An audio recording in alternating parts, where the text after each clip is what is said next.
Hi and welcome to this new episode of Native Rhythm Session. On this channel, we met musicians who take us on a journey around the world through their musical universe and their knowledge.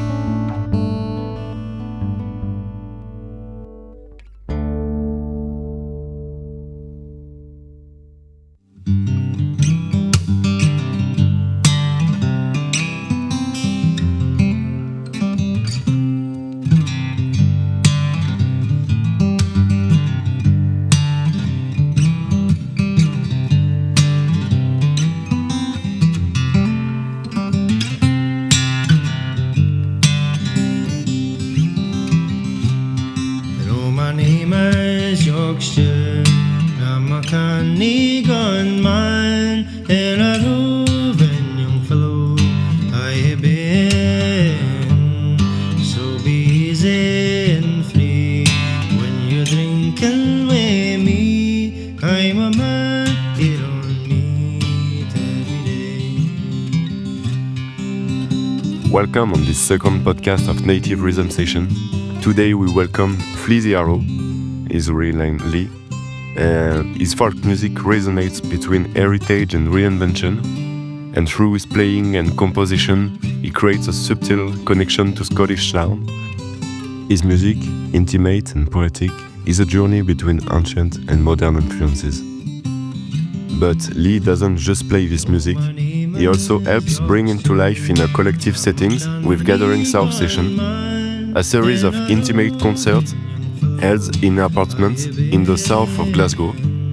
In these cozy spaces, music returns to its essence, an art of sharing where the voice of the past blends with reinterpretation of the present. So welcome Lee on this interview of Native Rhythm Session. I met you 2 years ago in the Gathering South Session. And that evening, in this apartment filled with music and food and very nice people, something resonated in me, and it was largely this night that inspired me to create Native Rhythm Session, to explore and share melodies who carry with them a living memory. So to start, I would love to ask you, what does Scottish folk and traditional music represent to you?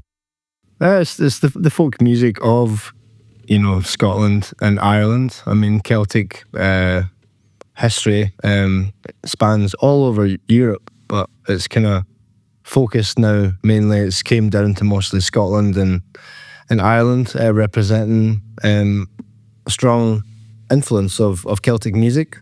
I'm sure you get it in other places around the world, such as Galicia, maybe even in Nova Scotia and Canada and places, but yeah, Celtic music for me represents a lot about Scotland and Ireland and about our landscapes and our ancestors and our stories and all the songs and melodies that came with the history of our countries. Scotland and Ireland are sort of tied at the hip. We even came from Ireland originally, before we blended with other tribes and things. So we have quite a close history between Scotland and Ireland, and quite a strong influence of Celtic music. For me, in my music, I began my first years as more of a contemporary artist, just trying to be a songwriter with modern influences, such as people like Tallest Man on Earth or Bonny, Fionn, Regan.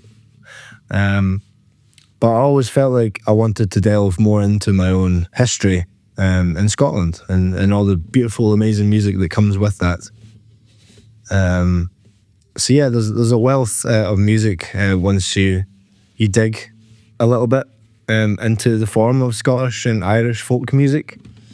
And in many ways, I feel like I'm still just trying to learn, songs and just immerse myself more in the rich history of songs that we have available. I didn't grow up so much with traditional music or with Scottish traditions. But the older I've got and the more passionate I became about my music and about this form of music and culture, the more I've managed to immerse myself in traditional music. And, I'm finally at the point where my own music is sounding more of the influence of traditional Scottish music, more fiddles and flutes and those types of instruments. But I'm also writing my own versions and arrangements of old Scottish songs, such as the one you'll hear during this session, Jock Stewart. So I'm still learning loads. As I mentioned, it's also about tradition. You mentioned the Gathering South sessions, and that began as a house concert series, and in many ways it still is. I just do less of them now that I'm running the folk club at the same time. But for me, part of that is the tradition of song sharing in homes and in intimate spaces and places like the pub, where you'd be surrounded by your local community of people, and people would be singing songs. So I'm trying to follow on a little bit of a legacy of folk song sharing and listening. And and times have changed since 50 to 100 years ago, but it's nice to be able to create these intimate settings where people are going to be able to listen to traditional and folk music and still be excited about it, So for me as an artist and as a songwriter, that's kind of where my passions lie, in traditional music and the direction that I'm going with my own music and the sound of it, and taking influence from traditional music, as well as trying to continue a legacy of song sharing. Yeah, and so you compose also. So how do you process to compose songs and continue this legacy? Yeah, so as I say, I wasn't really trained in traditional music. I wasn't brought up with it. When it comes to my personal songwriting and the traditional influence that I'm trying to absorb, I would normally start with trying to write a strong type melody, which would, in my head, I would imagine a fiddle playing it.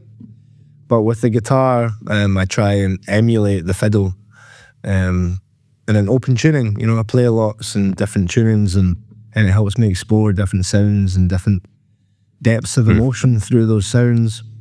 And within that, you can find some really nice chords and make a nice melody from there. So with each song, I will usually try and discover a new tuning through research or through learning a song which I like, which is in that tuning. And then I'll begin to figure out the sort of chord progression there and then follow up with the melody. And after, by then I would have a basic framework of how a song might sound, and it's maybe then that I would start writing the lyrics. For me, a lot relies on the guitar first. I used to write lyrics and verses, but it became ones that it was always then hard to write music for the lyric. And so the lyric always almost got forgotten about or left. Whereas if I begin on the guitar and then I add the lyrics later, then it makes more sense for me. Yeah. But it's definitely a journey of exploration. Yeah. Thank you, Lee, to share your process to create music. Now I suggest we could listen to one of your songs. This song is named Come the Wind, Come the Rain, and I think it's one of my favorites from you. So here we go. Come the wind, come the rain.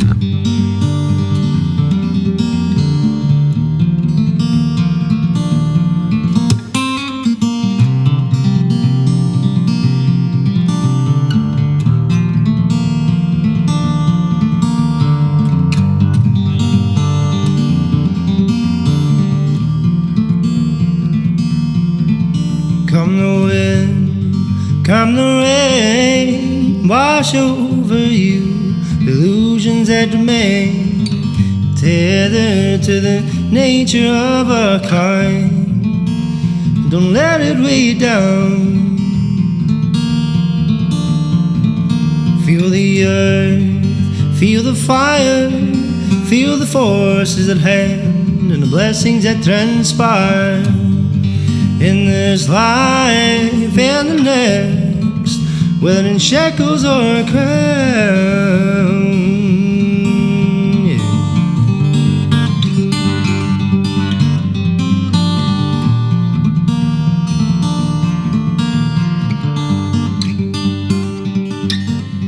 So yeah, to continue this interview, when I was in Scotland, I felt like there's a kind of a reborn of Celtic music. So do you feel there's a new energy or excitement around it? Yeah, there definitely seems to be a surge in popularity for traditional music. I think mainly because it's evolving and there's a lot of fusion going on, a lot of like trad music, going into big band situations, playing more jazz fusion type stuff, mixing traditional music with things like jazz, and even more so electronic music. So there's many big acts coming out of Scotland these days that are performing what they call tradtronica, or I think Gaelic trance, I think they might be calling it. Yeah, like Elephant Session? Kind of more like Niteworks and Valtos, Oh, yeah. and these when it's like more like electronic type of music, which is remixing old melodies and tunes and songs. And there seems to be a big resurgence for that. Kind of widening the audience for younger people to come in again, and feel like they can enjoy traditional music again in a way that they like to hear it, maybe through digital form of music, which makes it's more fun and dancey. There's a lot of big gigs these days where it's focused around this really dancey style of electronic, like traditional music, which is exciting all the same. Yeah, but I feel like it's not only with electronic fusion, it's also with folk music. In terms of like folk song and traditional song and singers, there's certainly many Gaelic singers. Like the Gaelic language is becoming more widespread again and a little bit popular again. And Scotland are bringing out so many amazing trad bands which are almost cutting edge, whereas Ireland is producing a lot more folk singers and big bands like Lancome and Vagabonds and just big acts which seem to be coming out of Ireland right now. So we both seem to be generating big music from these very small countries, in slightly different forms of music, but all traditional music, none the same, all the same. And so what's your best source of inspiration? Yeah, the route I've been going down with my songwriting and guitar playing has mainly been Scots folk influence. So some of my favourite artists are like Dick Gaughan, as I mentioned earlier on, Archie Fisher. A more modern Scottish influence is Euan McLaughlin. He's an amazing guitar player and a really good arranger of folk songs, and his original material is great as well. There's a guy called Stephen Wake who I follow who does like beautiful Celtic fingerstyle, and I could never hope to reach his level of mastery, but I can try and emulate it a little bit and try and take some influence from it. There's an old English folk singer and guitar player who's a massive influence on me, called Nick Jones. And he actually had a terrible car accident back in the 90s where he broke every bone in his body, and he's never been able to play guitar since. But he's still alive and he still sings now and again. But he's a big influence. When you hear his guitar playing on the records, you become heartbroken to hear about the news about the car accident, that he could never play guitar again. So that kind of strengthened my passion for his music. But out with that realm of sort of Scottish folk music, I listen to a lot of contemporary bands. One of them called the Bonny Horseman, which is actually the name of an old song by the man that I just mentioned, Nick Jones. I think the artists that formed Bonny Horseman were influenced by that song and by Nick Jones and decided to take that name for their band name. So I'd highly suggest checking out Bonny Horseman. They have some really beautiful recordings and albums out there. Before I even went into the realm of traditional music, my own music was always a little bit contemporary. I took influence from people like Tallest Man on Earth and City and Colour, which is a man called Dallas Green. Dallas is a city and green is a colour, so I believe that's why he called himself that name. But he was the first person for me, like when I was younger, he was the first person to cross over from like sort of heavy rock music to acoustic music. And he was the first person that showed me that, you know, you don't have to write heavy, scary music to be some sort of hard person. You can write beautiful music and show your emotion. So I still listen to all my old influences, like, you know, Bon Iver and Fionn, Regan, Ben Howard, City and Colour, Tallest Man on Earth, but try and blend those contemporary influences with all the old artists from like back in the 60s, 70s, 80s. Yeah. So do some songs bring back memories for you? I mean, are there any songs that make you feel nostalgic? Well, as I said, I wasn't really brought up with traditional music, so there's none that are truly nostalgic to me in that sense. Apart from maybe old Robert Burns songs like Auld Lang Syne. But there's definitely many Scottish songs which I've grown to love in more recent years, which to me hold an intense sense of nostalgia. One which isn't my nostalgia. It's almost that the song transports you back to a place and time not that long ago when times were a little bit different. And that's one of the things I love about traditional music, is you feel that you're hearing these stories and melodies from your ancestors. So in a way, they're very nostalgic, you know, like one of my favourite prolific Scottish guitarists and singers is called Dick Gaughan. He actually took a Robert Burns poem and he wrote a guitar arrangement for the poem, and he sort of immortalised the poem even further by creating this definitive version of this song by matching these lyrics to this guitar arrangement. And that one is called Now Westlin Wins. And yeah, I've listened to that one for quite a few years now, and I guess that would be quite nostalgic to me, but it's also quite nostalgic to a time in history in Scotland, you know, maybe a couple of 100 years ago. When you listen to the words in the poetry, it's very beautiful. Yeah, I understand your feeling. It's interesting how your sense of nostalgia connects to history than just your memories. Now, let's listen to one of your songs, and after we will talk about your collective project of Gathering South Session. This song is called Follow Your Bliss.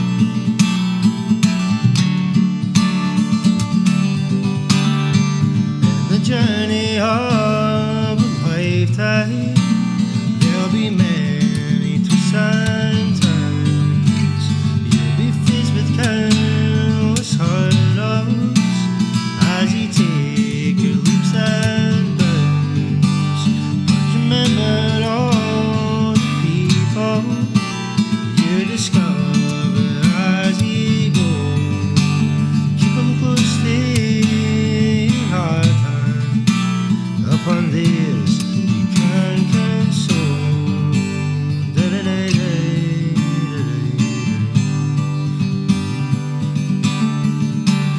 There'll be times that you may falter, and the days don't seem so bright. You must find your own direction and go forward with all your might. I, for one, am still learning how to fly with a broken wing, and the best gift I can offer are these words to which I say. Now, I would love to talk about Gathering South Session. It's such a unique project, and I know you've been involved from the start, so can you tell us how it began and what it means to you? So as a songwriter and a performer, I realised over the years that I really want people to listen when I'm singing my songs, if I'm in that environment where I can share them, you know, such as a gig, you know. And I love plugging in to the big sound system and playing live and things, but there was always an element of connectivity that wasn't quite there. So as an artist, I started to feel like I wanted more intimate settings for concerts where I could really share my songs and connect with the audience, you know. It was actually a friend that decided to run a house concert in a place that they were living at the time, round the corner from my old flat, and they asked me to perform. And I went along, and it was a lovely little experience, you know, some food, homemade food, and bring your own booze, a nice intimate setting to share some music. So I was inspired by that, and I went home that night, and my flatmates were excited about it as well and wanted to run one. So we decided to run one in our flat as well, which was a very small flat, just one bedroom, but we still managed to fit about 60 people in the door that night. And a friend was there that night, and it was his birthday coming up, and he asked me to run one in his place for his birthday. And it was then that I decided to give myself a name and create socials pages, you know, like Instagram, Facebook. So I called it Gathering South Sessions because we're in Glasgow, and these sessions focus particularly on the south side of Glasgow. And I always loved the concept of a gathering, you know, gathering of people coming together for this cause, you know. And so Gathering South, you know, I try to represent the south side of Glasgow because Glasgow's a small city, but a big place in a way, you know. So I always figured maybe I would take over and start a gathering west or something, you know, but I wanted to focus on my own community first and the place in the city where I live and feel most connected to. So it became Gathering South Sessions, and that's where I began the very first session for my friend's birthday. And yeah, I was a big fan of like YouTube channels like Gems on VHS and Western AF, and yeah, also old folk song collectors. Like a lot of the ballads and like old songs that we know are because people collected these songs and realized that they should be recorded so that they could be kept and treasured and preserved.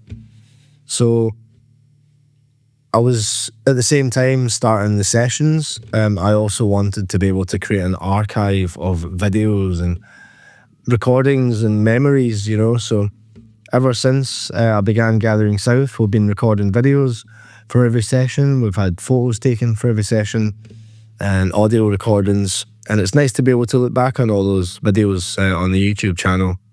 That was about 6 years ago now, we began Gathering South. And up until lockdown, I'd done 21 house concerts. So it was almost one every single month for about 2 years up until lockdown. And then lockdown hit and we couldn't go to people's homes anymore to record. So it was then I decided to try and evolve and keep in touch with my audience. So decided to start a thing called Gathering South Goes West. The Goes West part was because I was collaborating with my friends who were in a studio in the west end of Glasgow, and I thought this might be my opportunity to also open myself up to the west end and start gathering west, you know. So yeah, we evolved through lockdown and began the live studio series, which was based off a Patreon. People paid £5 a month and they got a whole half-hour live session straight to their home.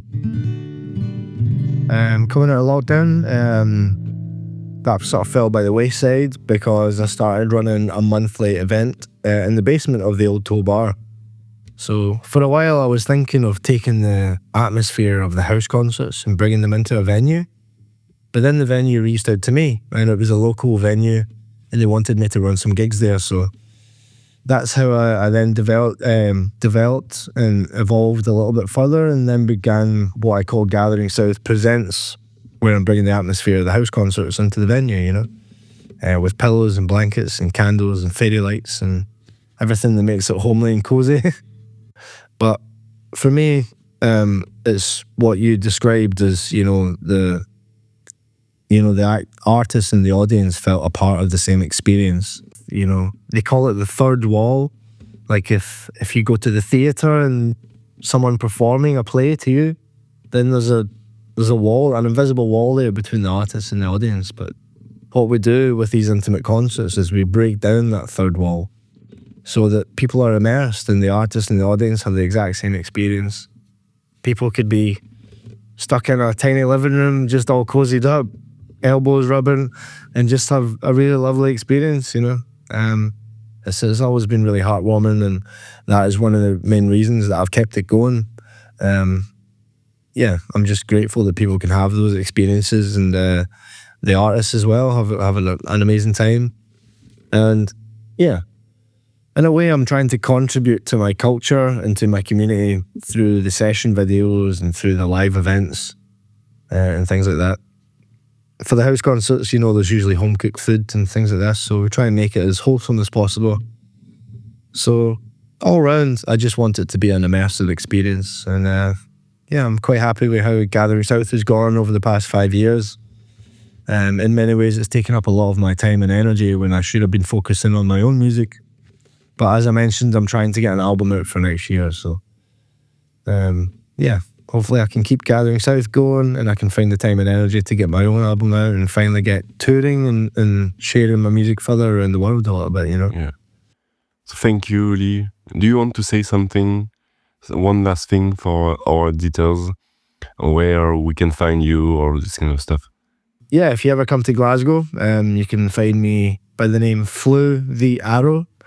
Hopefully in 2025 I will have a new album out, and I may be touring. If you ever come to Scotland or Glasgow, I may be performing here, or you can come to one of the Gathering South sessions and you can come and experience one of these concerts for yourself. Yeah. Thank you, Lee. This was the second episode of Native Rhythm Session. If you enjoyed it, feel free to like, share or leave a comment. It really helps the project to grow. And also go check out the HomeLive Session with Flew the Arrow on our YouTube channel. It was a very nice moment we share. And that's it. Thanks for listening, and see you soon for the next episode of Native Rhythm Session. Thank you so much. Heating all this time just passes me by. Look, I'm losing my mind and I'm so restless I can't even sleep. Just in my dreams, bursting at the seams. For I can't help but remember all of my fond memories to put me at ease. So I strive onwards every waking day. Wouldn't you know it's the seed you sow? And so I look to the sky. There's a fire and it's blazing through the night. The night as plumes of smoke gets in my eyes.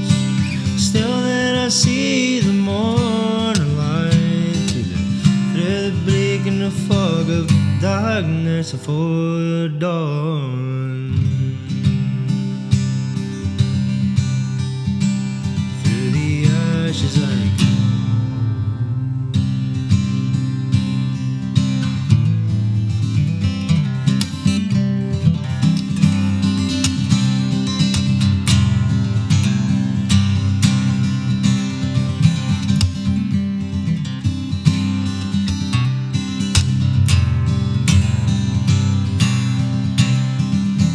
Now and then I get so lost thinking what could have been, what could still be. But there ain't no use in holding on so tight. What's in the past, what shall remain?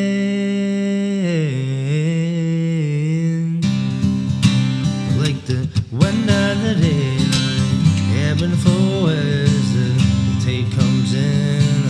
I'm listening for the call to the coast as it comes in waves crashing. Here come the floods and I'm lost for words.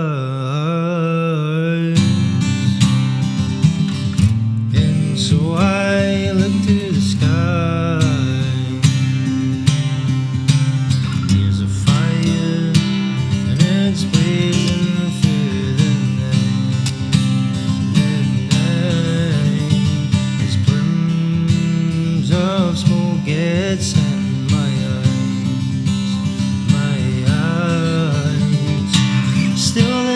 see the morning light, thread breaking the fog of darkness.